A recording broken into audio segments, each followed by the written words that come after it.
Good morning to you. Welcome to the Cament Breakfast. I'm your host. My name is Precious Mzea Sakaleji. And yes, of course, I'm not alone on set as always. I'm with my partner in crime, Sarah Chandamubanga. I like your hair. Thank you so much. I like your hair as well. Hey, I didn't say you break your nail. No, I just wanted to. Yeah. No, I also like your hair.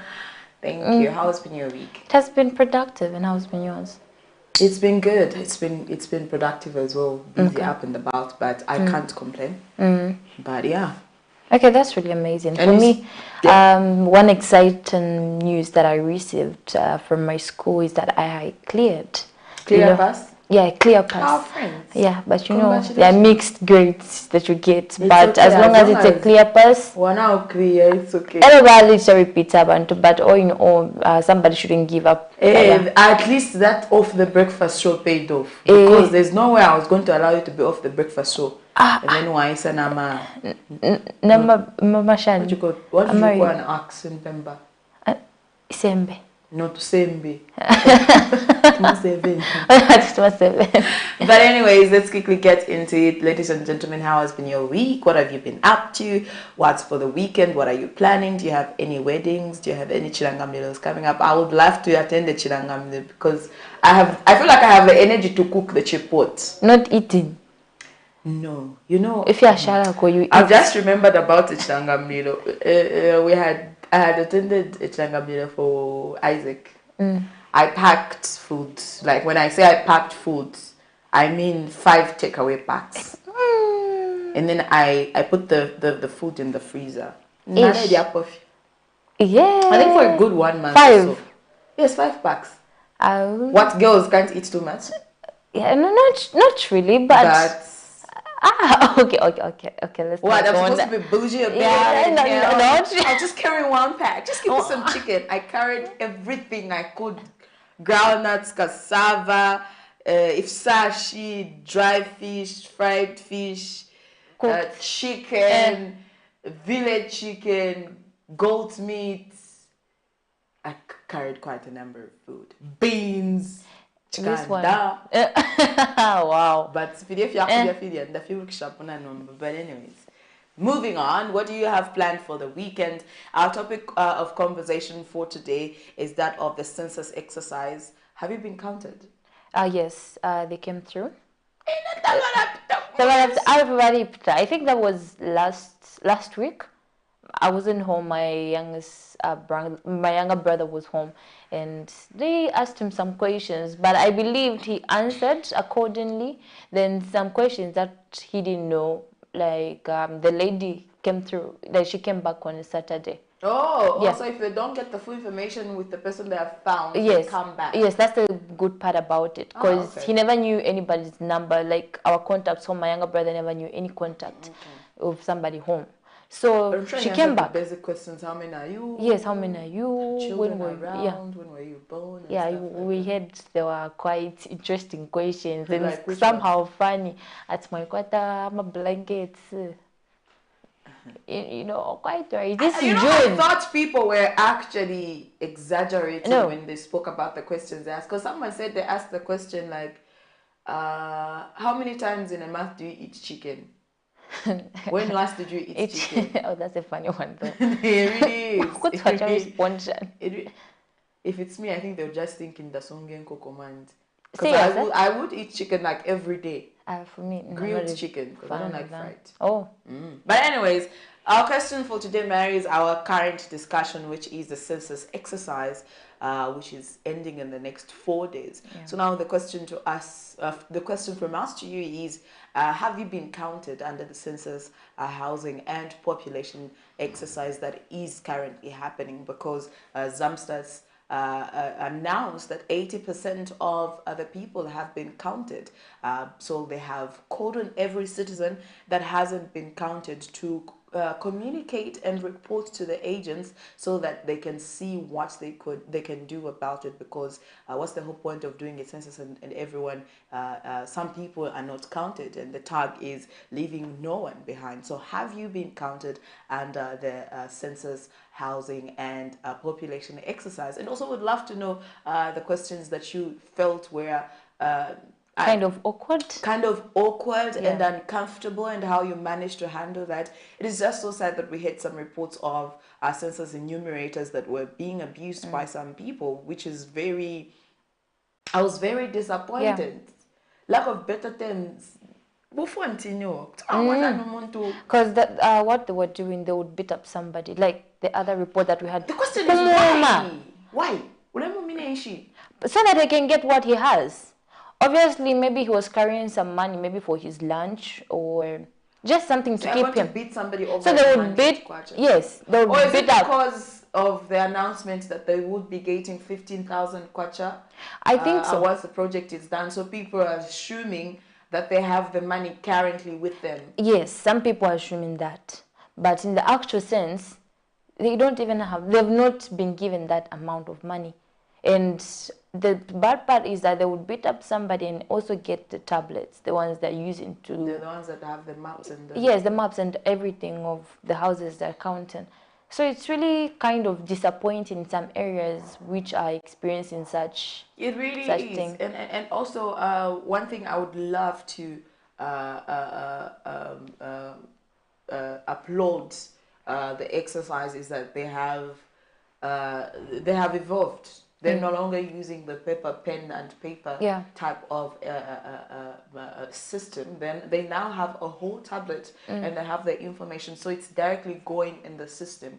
We don't have to start checking the papers to see how many people that you have counted on that particular day. Yes. So I feel just as they announced that if you haven't been counted, you need to inform the agency so that they can see how they can work around that. But anyways, before we finish the whole program just talking about this particular conversation, let's quickly get into our first conversation of the day, which is the health talk.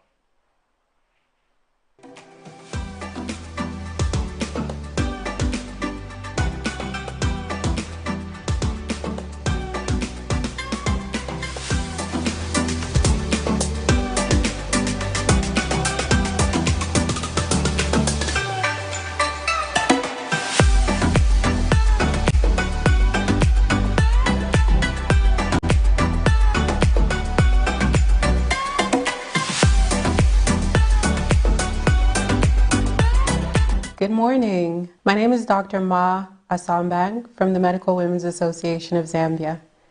Today I'll be discussing hepatitis B.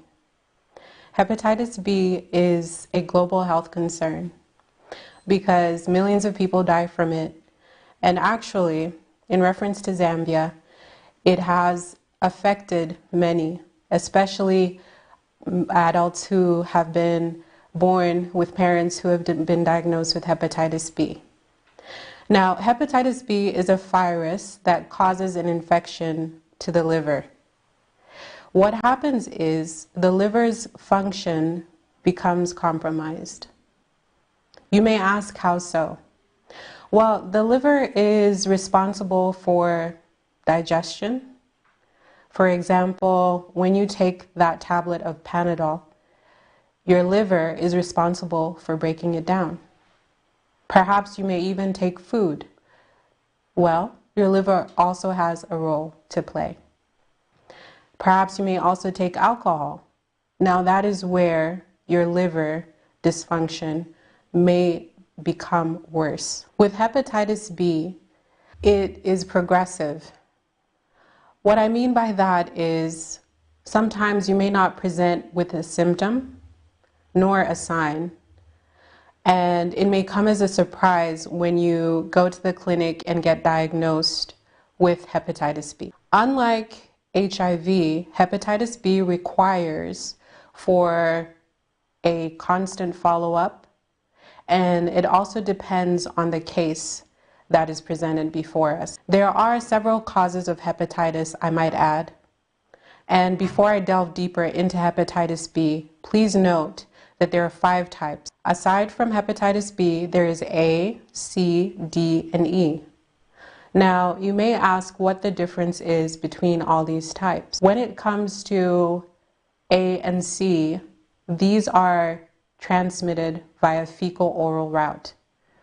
That simply means that someone can acquire it from contaminated water or food. Now, when it comes to hepatitis B, D, and E, those are transmitted via blood. So, for example, if someone has sex with someone who has hepatitis B without protection, without a vaccination, then their likelihood of acquiring hepatitis B is very high. Now, speaking back on transmission, aside from sexual intercourse, it is possible to acquire it from an infected needle, syringe, or any sharp object. And so you may find that someone who is a drug user may present with hepatitis B because the virus thrives for approximately 7 days. So it is unlike HIV, whereby the exposure may be a lot less. However, needless to say,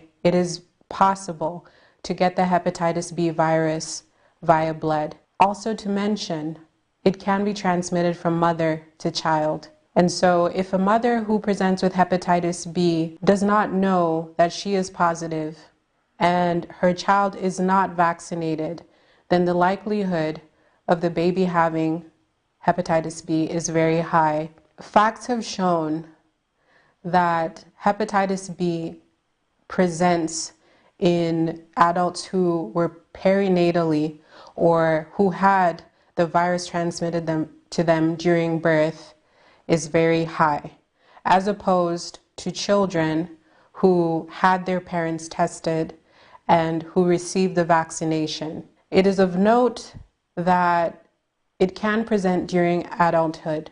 When it does present during adult, monitoring is necessary. Now, when it comes to hepatitis B, you need to ensure that you obtain the necessary care, which includes diagnosis. It includes having your liver function tested.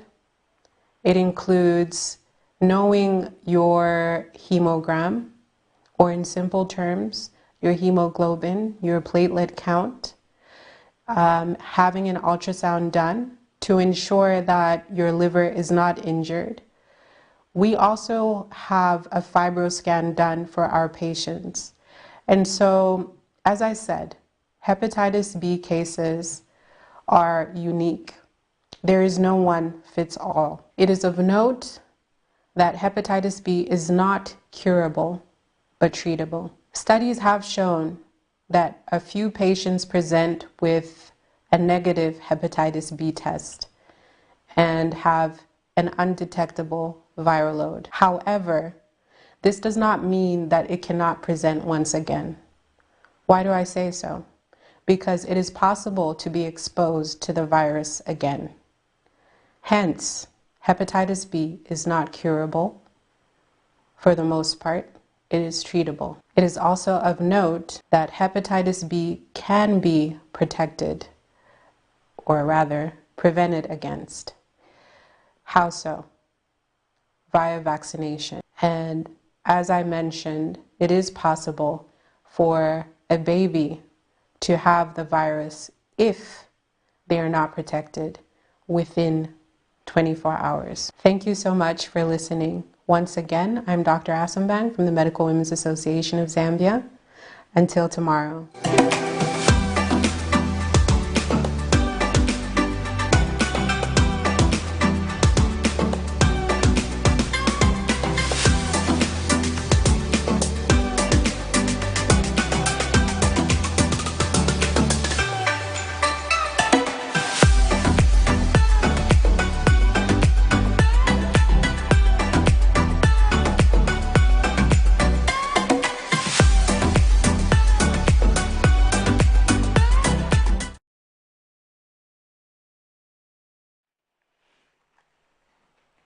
Welcome back. So the doctor was talking about Hepatitis B. B. Yeah. I believe we've learned one or two things Definitely. on that topic of discussion. Do you want to say something about it? Not really, but I can only emphasize on the symptoms. If at all you were to experience or get to have such symptoms, you have to see a doctor on time. Yeah, because some of the symptoms, it's nausea and loss of appetite.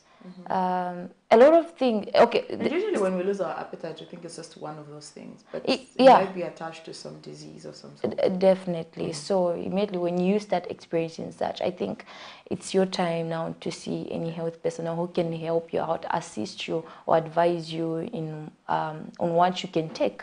Yeah. So that way, I think it should be considered. Sometimes we shouldn't be ignoring symptoms of certain things that we get to have or feel. Half the time it's a common symptoms like a headache. Yeah, just like a headache. Dry skin.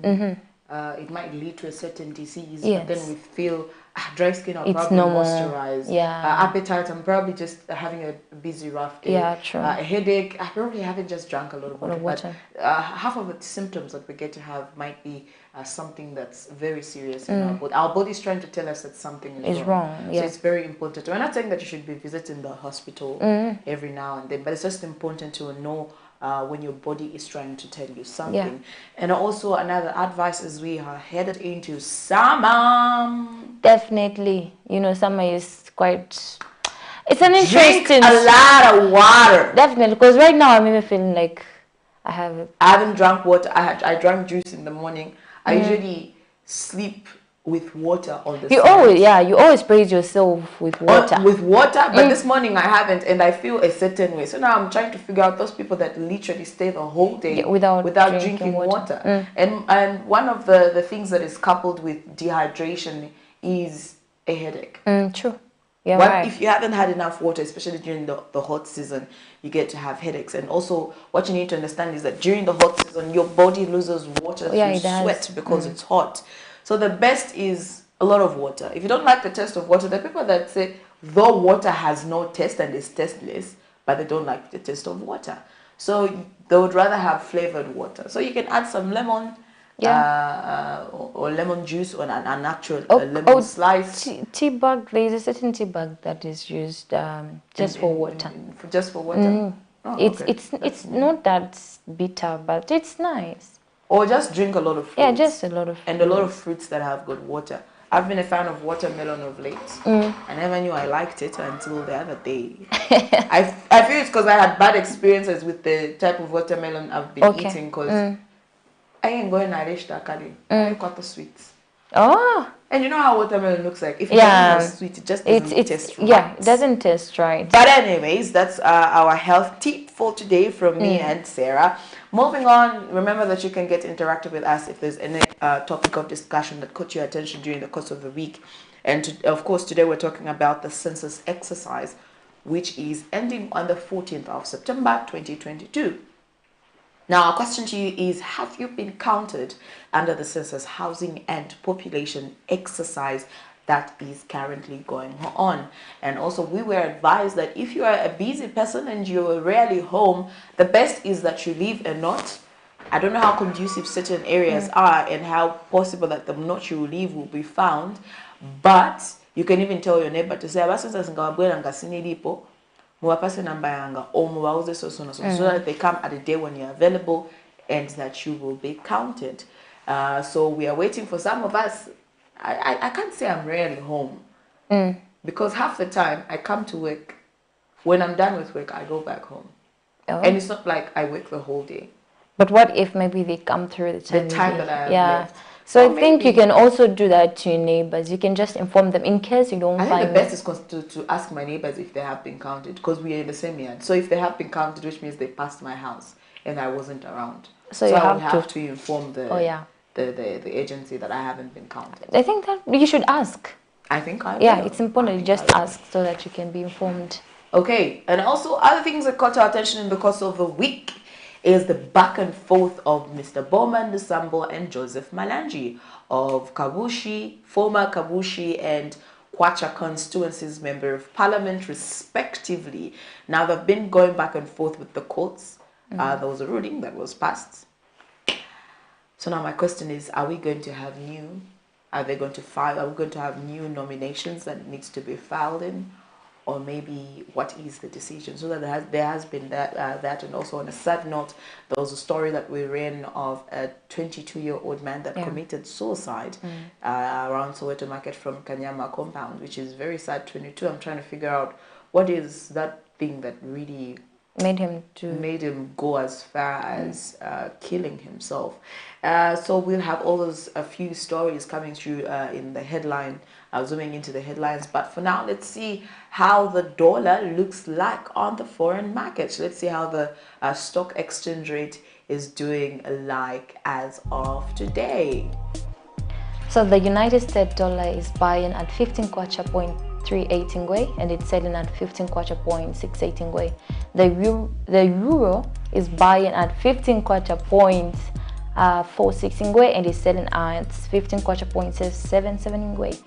Then the British pound is buying at 17.81 ingwe and it is selling at 18.16 ingwe. The South African rand is buying at 0.89 ingwe and it's selling at 991 ingwe. That's what we have on the foreign exchange. But we can see that the dollar is going down. Yeah, you know, down, it's down, making noise, down. you know. Yeah. No, it's good. Yeah, you it's know, one good. thing I appreciate about the dollar behaving like that, and the I'm not into business. She's not a this is business not lady. An expert Not even an entrepreneur. I'm an entrepreneur. Oh yeah, entrepreneur. I'll beat you. But anyway, what I've noticed is that for those people that buy things online and had bought things online, their goods are at a certain price. So now that the dollar has dropped, some might make a loss. You're right on that. Because they might not sell the product what it's worth, because now they want to clear that stock. Oh yeah. So it's a 50-50 thing. But what I'm looking forward to, what I had been looking forward to, and it happened, is the prices of certain commodities reducing in these chain stores. That I think should be considered. The what? Cranberry juice. It's reduced It's to now 28. of all things. Of all things. It went as far as 42. You have no idea. To 18 kwacha. 28 kwacha. It's now 28 kwacha. From 48 kwacha. It was even at 32 at some point. So the prices have been varying, but I just pray that at this point, akabunga. Nine point and Wali. Life. We are Zambians and we like fire. If you do not eat in Shima, maybe in a week. You feel like, and also I noticed quite a number of things that had increased on the market. Capenta. Yeah. Capenta was. I wanted to go and buy capenta. I cook it once in a long time. I usually eat it from the office, but I wanted to go and buy capenta when I was out. I was in Kabompo, and I think Katushinga Kakopokadia Akabade Akadi so. I think Kali so Akabade. Oh. At Fit Squatch. Akadi so. But that was Akadi so. So I know but twice I wake up on abadi abantu abakushira 20 kwacha. Ati sange muito 20 kwacha. Na tomato custa. Salt na tapari kufwa. Salt tapari? Ubunga tapari? Amanasha tapari? Matches na yende na ipwa. Na salt. We are strong, guys. Women are strong. Women are strong.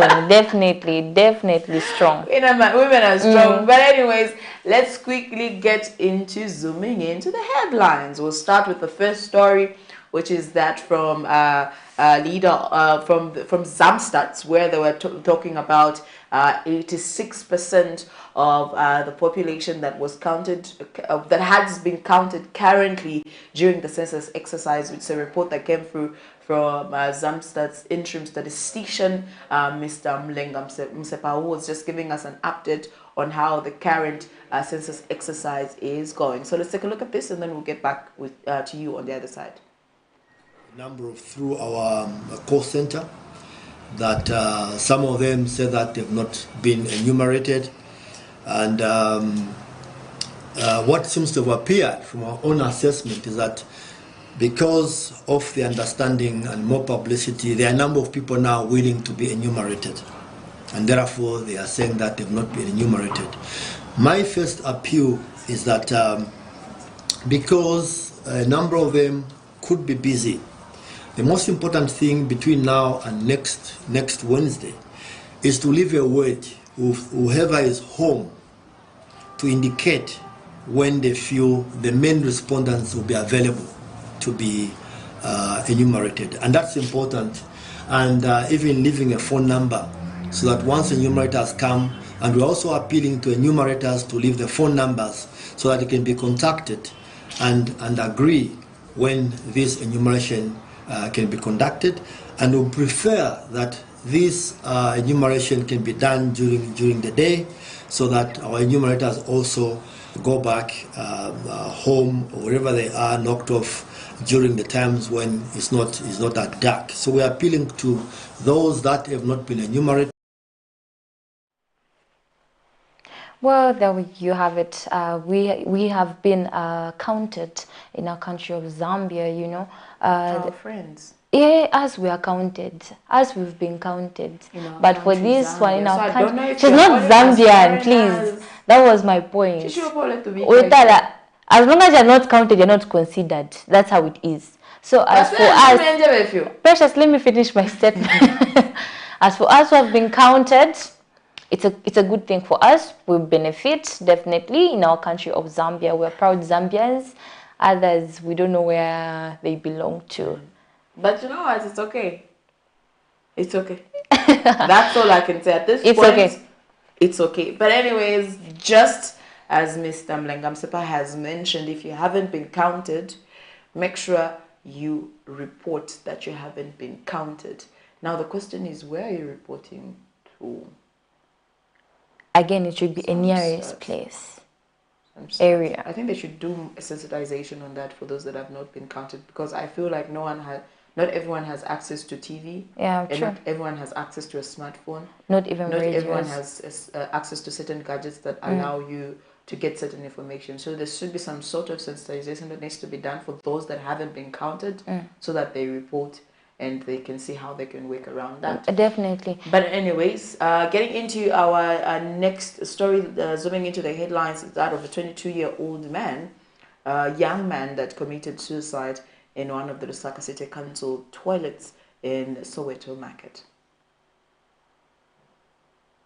Alleged cases of suicide usually take place in environments in which the victim is familiar with, such as their home environment, and rarely in public places. This, however, is the scenario that took place at New Soweto Market in Lusaka's Kanyama constituency, where the body of a man who is yet to be identified was found lifeless in a toilet store in one of the public toilets belonging to the Lusaka City Council LCC. This drew crowds who came to witness the happening, with some alleging that the man went into the toilet with a bottle of pesticide known as Doom, but that some traders at the market got concerned after they heard vigorous movements from inside the toilet. The traders add that those who rushed inside the toilet got the shock of their lives after they found the man lying lifeless on the floor.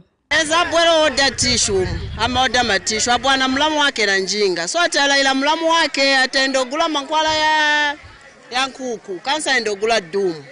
Ndiye veangene na mtoilet. Veangene na mtoilet ndiye mwela Doom. So bakanso bamvera chechi do chichaya, chipunta punta. So by checking bapeza afa na blood ichoka ndiye veafera tinwa kumtendere. Sesti na muzibe. Sasa benzera muno market na kabotro ka Doom alinako pamagona pacha. Maishu ya kuti muntu wa madumu na ifichati dabwisa. Uyu muntu enza bwago dama tishu asiyana matishu yake hapo paja. So wantu na njinga parking. So jameta dabo ya tupenda mtoilet wanakati enda mtoilet muntu kansa enda kumadumu. So uyu muntu ndiye mwamene aferi. Most of the traders add that the man is unknown to them as he does not sell in the market, a situation they have found strange. Amena mwarira siwa kuno atachasemezera kumutendere bezo kamba cha boroda matishu bachumwino anjinga bezo kamba cho abwera ando sta report ku polisi wamena ta suspect atsamwarira enda so ku polisi mwino anjinga paja so ameno sitimuziba amena mwarira ingani imbe kashati awe amwaira chabe mu toilet ka bebe wana mbana wa madam bake so amwaira chabe Others have called for thorough investigations to determine whether it was indeed a suicide. Cament News has, however, reached out to the Zambia police. Around 11:15 hours of sudden death from Dennis Ndile, age 30, an employee at Lusaka City Council operating at New Soweto Market, who reported that whilst cleaning the ablution block 2, he found a dead body of a male person. Police visited the scene and found the deceased with 2 empty bottles of doom, a chemical suspected to have been taken by the deceased. The body was later identified by his sister, Jane Mulenga, age 30, of Kanyama compound, as that of male Ruben Ngosa Chileya, age 22. Zipporah Mshala, Cament News, Lusaka. Welcome back. So now, we've been, such things of suicide cases. We had them. We had more of the records. But for now, it was a bit quiet, and again, it has started. No. I watch what I say these days because the tongue is a very powerful tool, and saying it has started is like we're trying to welcome it. We're hoping that we won't have any cases like that anymore. True. Because honestly speaking, 22 is such a young age. This is when this young man is fully trying to understand what life is and how to put 1 and 2 together just to balance day-to-day needs and things that come by day. So them ending their life like that's not the solution. I feel like it's a mental thing. It must have been some, I don't know. There's that daughter. I wish Luyando was here to just highlight more on such. But anyway, the half the time that he's around, he usually talks about mental health and how we can identify someone who's depressed and someone who's suicidal. Half of these people have a way of showing symptoms that they're not okay. It might be the way they talk. It might be how they start doing things. Others stop actually interacting with friends and family and just isolate themselves. Others pass comments like, "Also sometimes nakufa check on kalapo bueno." That's a sign. When someone starts talking like that, it's like a wake-up call to just, if you're unable to sit down with such a person and have a discussion with them, I think it's best that you inform someone that you feel might help them with such a situation, because losing such a young life is robbing a country, because they say, in particular, those are future leaders. So our heartfelt condolences to the bereaved family, and we pray that God gives them strength to actually go through this tough time. Moving on to our next story of discussion that caught our attention is that of the ghost workers. Yes. We had over 900 ghost workers, and we had lost or have lost between 2017 and 2021 7.7 million kwacha through salaries. So now there has been concerns, different stakeholders and different responses, mixed responses, I would say. And here is how this has been going. Really a question of wastage, but it's outright theft. So you see that law enforcement agencies have taken particular interest. Just today, the Anti-Corruption Commission has also stated that they have taken note of the Auditor General's revelations with keen interest, and they're following up the matter. So what is important to state and note is that under this administration, such things will be stories of the past. And we will make sure that we run a transparent administration and also ensure that such things do not occur by making sure that HR aspects such as head counts and audits from time to time are carried out to ensure that people are paid for where they are working and the stations they're working for. All those that are not in their stations ought to be careful, because as the head count goes on, you may actually be removed from the payroll if you are not in your designated station, but you are on the payroll. At that time, what was found was that those people actually existed. There was an issue where, and I remember this very clearly as minister, you had a number of transfers that were made, and people had been transferred to different parts of the country, but their PEMIC, the identification number from which they were drawing the salaries, never moved. So you would go to a school in Kaputa with an establishment of 15 people, and you found 5 people. And yet the other 10 people working in Chilanga, Solwezi, and everywhere else were drawing their salaries based on Kaputa Secondary School. But what I want to say is, I'm giving a position as it was. We had a similar report some 2 years ago, and upon verification, it was discovered that there were some structural challenges. Some of those people actually existed. And I pray that even this time around, as the Auditor General goes around, they should be able to come up with a report and we see exactly what transpired. What is most pleasing about this was that the Auditor General must be very familiar with some of these challenges, because at the time they may have happened, he was either Accountant General himself or Assistant, or indeed the Auditor General. So the individuals who were in charge of the Ministry of Finance at the time are still there. And it will not be difficult to establish exactly how most of these things happened under their watch. You remember the Minister of Finance was Honorable Felix Mutati. He's still serving as a minister now. So he'll be of assistance. Welcome back. Definitely. So they went away with 7.7 million kwacha. All that. And it's... I will we're not losing say out as a much, country. Because the Auditor General, Mr. Dix Chembe, when he was giving the announcement, and I read it on the news, I was like, and this is from 10 different ministries. 10. 9? I stand to be corrected on the thing, but it's not from one ministry, it's from different ministries. Free of charge. Anyways, that's all we had for you on zooming into the headlines. There's also one thing that caught our attention, the cost of the week. I don't know at what point bus fares are supposed to be reduced after the announcement is made. They were not reduced on time. No, it's not about not being reduced on time. It's about at what point are they reduced? Because half the time when you hear that they have been reduced, it will take maybe a week or two, or maybe some days. Or even, before bus conductors can actually, you even argue, you tell him, but if they increase, if the fuel prices increase, trust me, immediately when they receive the news, early in the morning, that's the thing. But reducing the prices, it has been a challenge. Boarding from town to another area, you find maybe it's 15 kwacha. But we've heard that. Never. If we have 17 kwacha from town to Ibex Hill. So now I'm thinking, wait up by the 15 kwacha. Or 16 kwacha. Yes, and you're by 10 kwacha. By 17. Or 17. Tuara just with a 5 kwacha.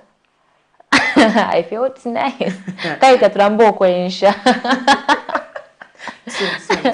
Soon. But anyways, that's one thing also that caught our attention. But anyways, our topic of discussion for today is: have you been counted under the census housing and population exercise? Come to our Facebook fan page or call us on the numbers that are scrolling on the screen. Now, talking about the census, we will be having somebody that is coming through on set right here and just highlighting more on the housing population currently in Zambia, and just a few topics of discussion.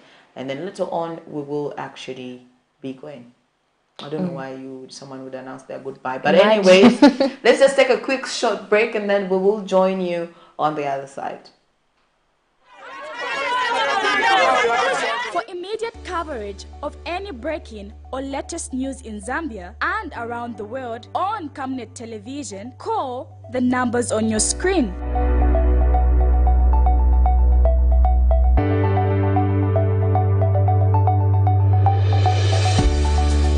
Cament television, bringing to your screens fair news, impartial news, credible and reliable news all the time. Get the whole truth on Cament World News.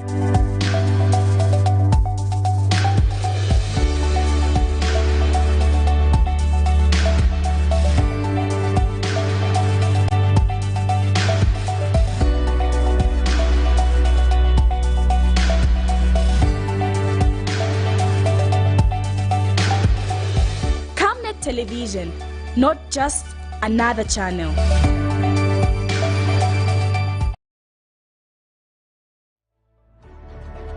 Water is life. Each drop counts and each must be cherished. Our tried and tested product meets all international standards. With our smart drip technology, we aim to deliver precision irrigation designed to reduce blockage and wastage, ensuring a high yield. Renglow, your smart irrigation partner.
Welcome back. You're still watching the Cament Breakfast. Our topic of discussion is, have you been counted under the census housing and population exercise that is currently going on? You can get through to us on the numbers scrolling on the screen, or you can get to our Facebook fan page. Now, joining us on stage is the chairperson, board chairperson of the Paralegal Alliance Network, and also a member of the Zambia Land Alliance, Mr. Eugene Kabilika. Good morning and welcome to the show.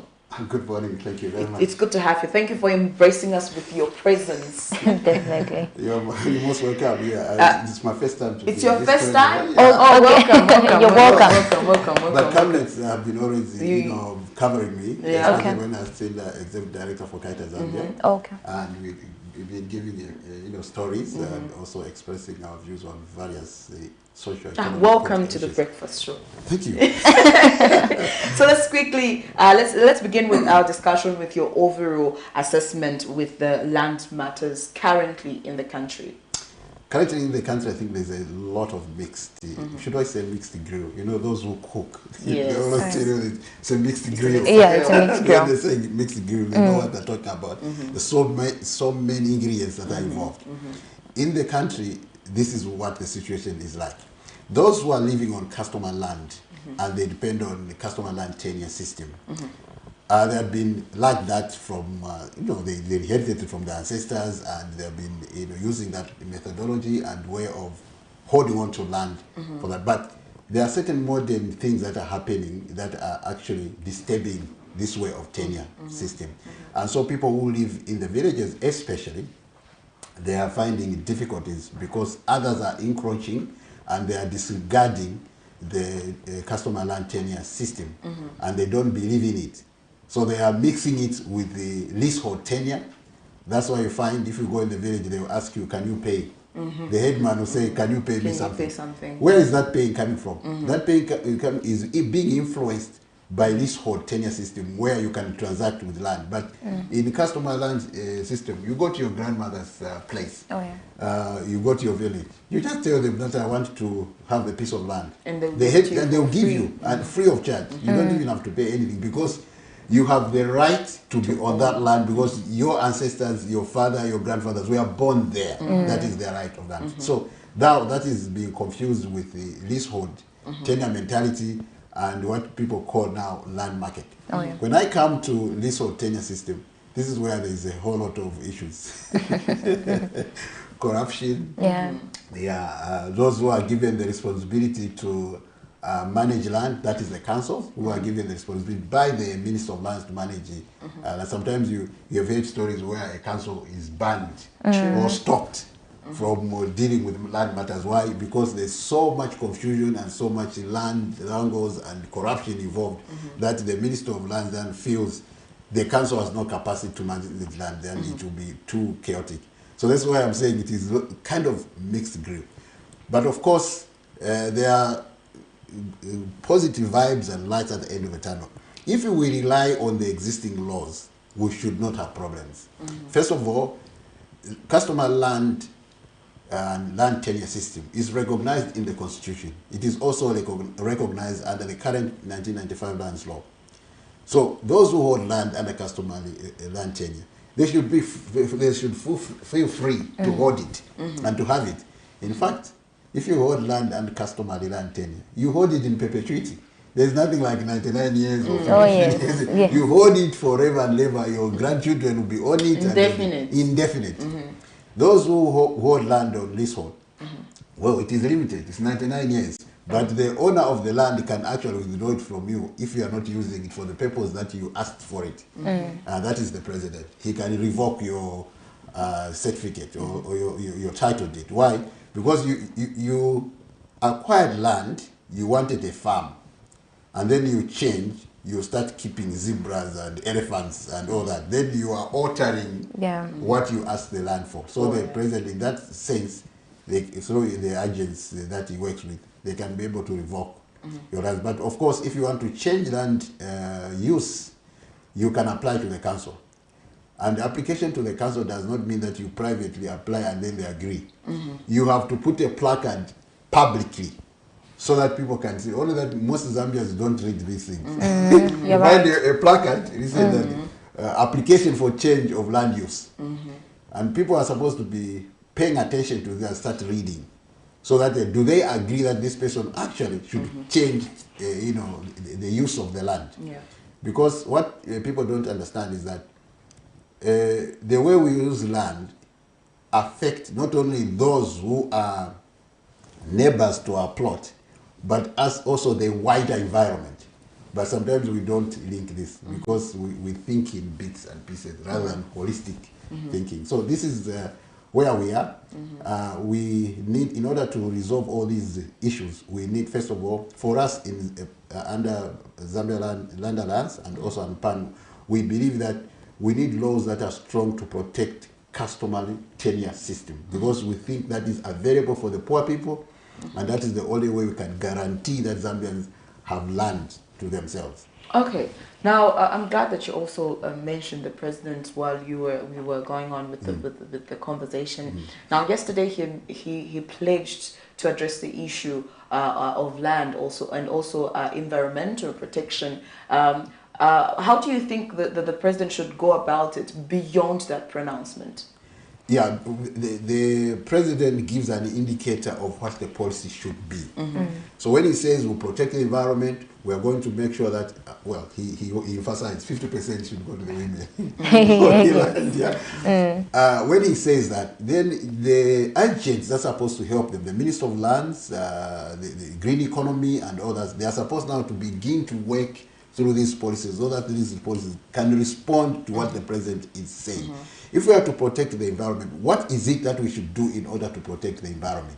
And what is this environment that we are talking about which should be protected? In terms of access to land, Zambians should have access to land because this is their own country. And he's talking about women having 50% access to land is because he has seen and he has heard and he has witnessed that women have difficulties to acquire land, especially land that is under leasehold. Like if, for example, the council has advertised plots. Because of the economic power of men are inclined to have that, to buy the land or to acquire the land. Men buy land. Yes. Than women. So women, because of their economic capacity, they are not able.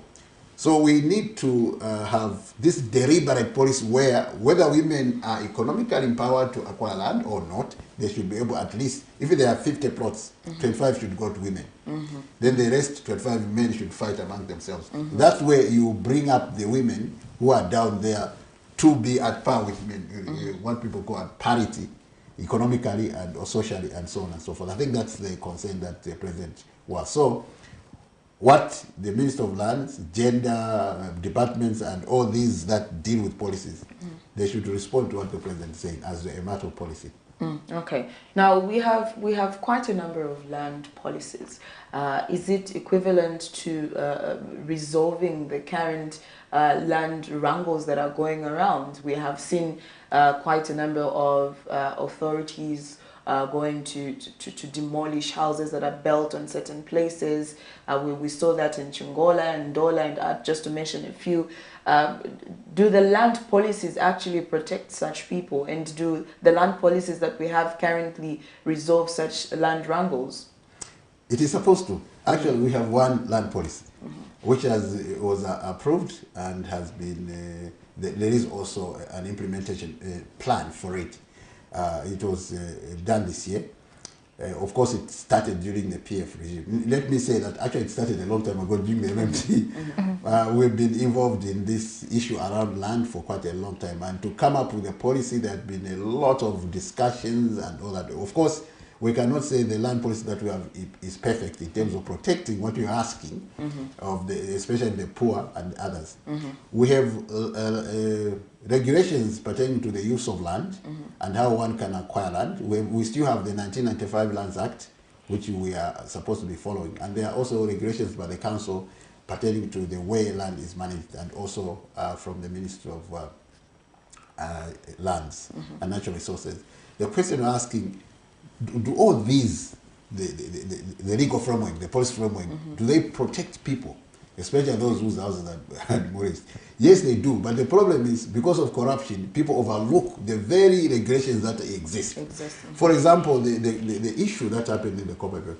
How, in the very first place, did people allow people to begin constructing and building on an airstrip?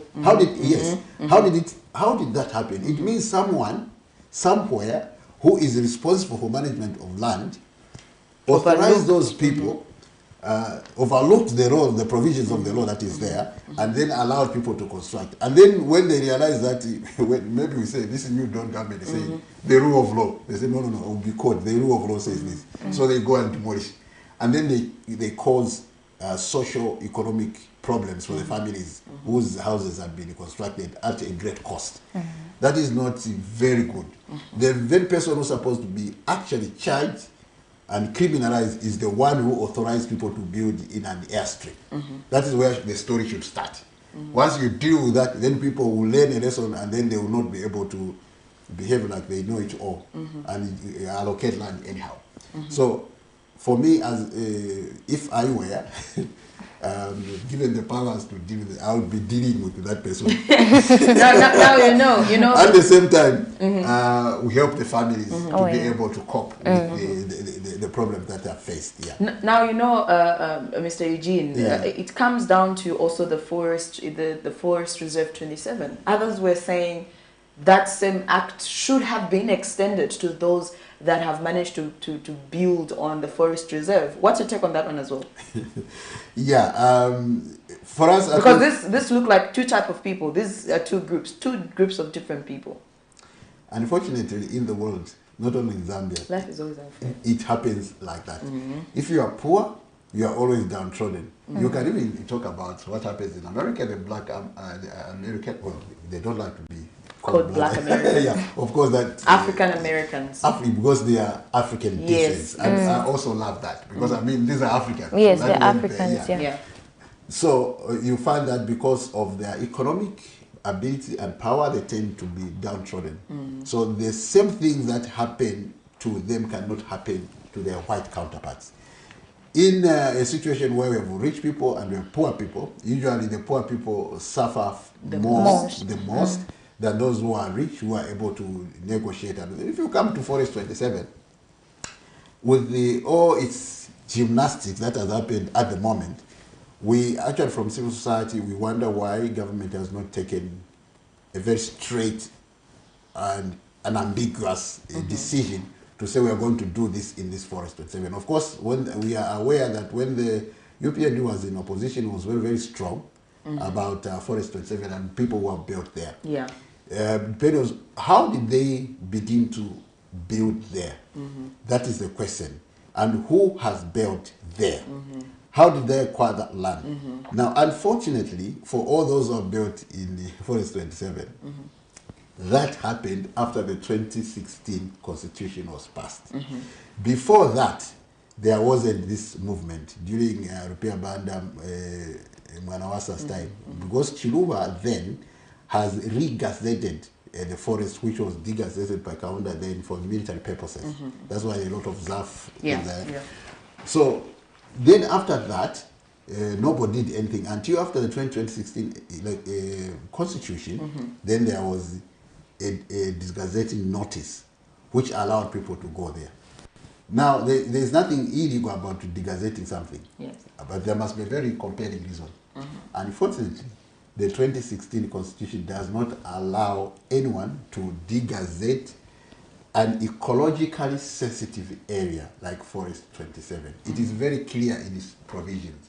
Article 254, under the Lands and Environment section, it instructs government to put up policies that protect all ecologically sensitive areas. And it's very specific. It says ecologically sensitive areas must not be fenced off, must not be sold, must only be used for the purposes of conservation of the environment, and must be used to protect the environment. So what does that mean if you are in the government? It means whoever built after this provision in the Constitution is illegally. It doesn't matter whether they followed the processes of applying to the council, they were offered and all that. As long as they are against the provisions of the Constitution, that is supposed to be illegal. So now what are the consequences of actually degazetting a forest reserve? That is altering the use. So instead of having the forest, you are altering it either to provide for mining or to provide for housing. In the case of 27, they degazetted for the purpose of sharing, because that's what we see. Personal houses, changing into housing estate. So when you change this into housing estate, you are actually now replacing the forest with concrete. What are the consequences of that? This year, Britain, Europe, and others have learned the hard rude and shock of temperatures rising up to 40 degrees. What is causing that? Because there is less vegetation, because vegetation has the capacity to regulate temperature. Forest 27 was cooling off, and it would be air con for Lusaka. So if you completely wipe out Forest 27, there is no air con for Lusaka.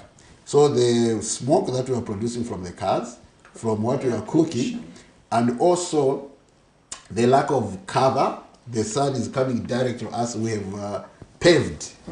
So you know tarmac is black, and your simple science from grade 5 will tell you that black substances absorb heat. Yeah. So heat will be absorbed, and therefore the land will be hot. Humid. So the heat will be circulating within the environment. So your temperatures will be higher. So you find that maybe Lusaka will be hotter than other areas which have tree cover. That is just one aspect. The second aspect, for Forest 27, the colonials reserved it because they knew that that is where the underground water for Lusaka was coming from. So it's a source of underground water. So what's the effect of killing it? It means when water comes from the rain, there is nothing that is going to suck it and sink it. It will begin running. And because there is nothing that is going to be holding water, Charimbana River will be affected and it will dry out. So you have underground water beginning to be low, Charimbana River beginning to dry up because the temperatures are rising. Then in Lusaka will be, actually you are now preparing to get a desert. So in the wrong land, you may not see the desert yourselves now, but what is interesting with the way weather and natural phenomena change. So like a person, I remember when we are still young, people like to walk in a damp place. And sometimes rivers, when the rivers get full, water starts coming backwards. So you won't notice that the water is rising. So you are walking and looking after cattle those days, and you are in a dambo area, and then you just see water reaching your ankles. Then you say, no, this is not happening. By the time you realize, within 20 minutes, you are waist deep. So that's exactly what happens. So sometimes the natural phenomena change just overnight. So overnight you find Lusaka is underwater. Yeah. We've had quite a number of cases where we find people waking up to their houses flooded in water because of where they built their houses. But we hope that will be sorted out. Tell us about your petition to the Chief Justice. Tell us about that one. That's where I wanted to get to. That's my interesting part of this conversation. As civil society organization working with others, Mr. Harrington, Mr. Chimambo, and others, we tried to petition the Chief Justice in order to review the decision that was made by the Minister of then the Minister of Lands to sort of offer the plots for others. But so the Chief Justice rescued herself from dealing with the matter, pass it over. It was a futile exercise. Yeah, they kept on pushing us from this area to that area, and then in the final analysis, nothing happened. So there was no. The idea was to set a tribunal to investigate. As simple as that. So we are saying, please set up a tribunal. We want to investigate this. How did it happen? Is there any impropriety that happened or not? But that setting was denied. Up to now, it remains just like that. The government has changed. So now it's like if you have to do it, you have to start all over again. We have to start over again. But we are hoping that because the president is talking so much about environmental protection, we hope that in this coming year, between now and 2023, he's going to pay attention to Forest 27. Because if you go now to Forest 27 there, you would think it was like that. But if you saw Forest 27 before people tampered with it, it was a beautiful place. There's only one section that is left with the trees. But of course, when the people from the neighboring compound saw that people are building there, then the issue of charcoal, they went there literally cutting trees, cutting trees and manufacturing charcoal, and so they have literally depopulated. I remember we went there with some of the youths during like this time we as a church. Of course, that's one hat that we have what we call the season of creation. It started in 1st of September and it is ending in on the 4th of October. Now the season of creation is supposed to, for us in the church, not only the Catholic Church, but also all the other churches. We're supposed now to think about creation. We're supposed to relive at the time of creation. When God created everything, it was very good. That's what he said. So we relive that, and we said, what is it that we can do in order to protect our environment, to protect the forest, to make sure that these disconnections we have caused, the linkages we have disrupted, can all link back. So we took the youth to Forest 27 there, and they saw these stumps of trees that were cut. Some of them shed tears. Can you imagine? Yeah, because it was devastating to see how people can be so cruel to literally cut trees like that. Yeah. Anyways, we have now a new ministry, which is the green economy. Let's talk about the things of headed towards the right trajectory pertaining to in addressing issues of the ecosystem. Do you think they're moving actually on the right path? So far, I think that the green economy ministry is trying to find its feet to make sure that it draws from various experts. The ZEMA is part of it, WAMA, and some of the people who are involved in the environment. I like the fact that the ministry is very open to individuals, organizations, to discuss the issues of the environment and to make sure that they really find a better way of dealing with it. For us, as civil society organization, what we think the green economy should be, the overarching job and duty to protect the environment. Now, in protect the environment, there are economic interests. There are also, largely it's economic interests. Economic interest sometimes would want to disturb an ecosystem. For example, wetlands. They'll say, no, these wetlands, there's plenty of water, we want to start something. Now, when you disturb wetlands, you have to be very careful. what is it that you want to do in the wetlands? Sometimes it's better to leave the sleeping dogs lie. Because if you visit a home and there are vicious dogs, don't disturb them. You don't disturb them. Does this dog bites? You did start calling it. Yeah, they wake up and then you'll be in trouble. So the wetlands are an ecosystem that regulates freshwater systems in the country. So if you do too much disturbance, they will lose that capacity to filter through water. In fact, when I move around in Zambia, I see that a number of places, this capacity is being lost. If you go, you go in Luangwa, you pass the Luangwa River, you discover that the Luangwa River waters are still milky and brown. You go to Kafue, if you see the waters, they are not very clear. You go to Magoy River, go to Southern Province, and the Magoy River, the waters are brown. At this time of the year, all waters in the rivers are supposed to be crystal clear, very pure. So what is happening? Like a blue type of color. Yeah, bluish, yes, you're right, bluish kind of color. But what is happening, why are they brown? It's because we are disturbing the filtering system of the waters, and these are their sources, and they move through wetlands, and the wetlands help to filter because there's grass, the land that is there helps to do that. Yeah. The weeds, yes, and you're right. So if we do not protect such kind of ecosystem, we'll end up disturbing the freshwater system, which Zambia proudly says we have the largest body of fresh water system.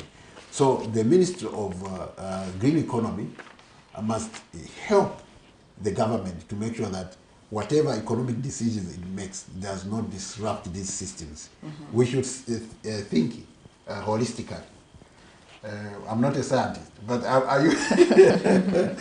I use my intuition as well as use some of the scientific knowledge that we learned at school and in various, as a teacher, professional as a teacher. An educator. So as an educator, I've read quite a bit, and so to be able to think systematically and holistically in these systems helps you to understand how natural systems function.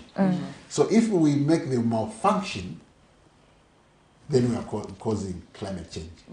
So there is a huge disturbance which is making the environment malfunction. And so we have high temperatures, we have floods that are uncontrollable and all that. Okay. Yeah. So Mr. Kabilika, under a minute, we now have the new administration. The UP and the administration, the new Dawn government as they are tagging it. Do you think there is hope when it comes to land governance in the new Dawn administration?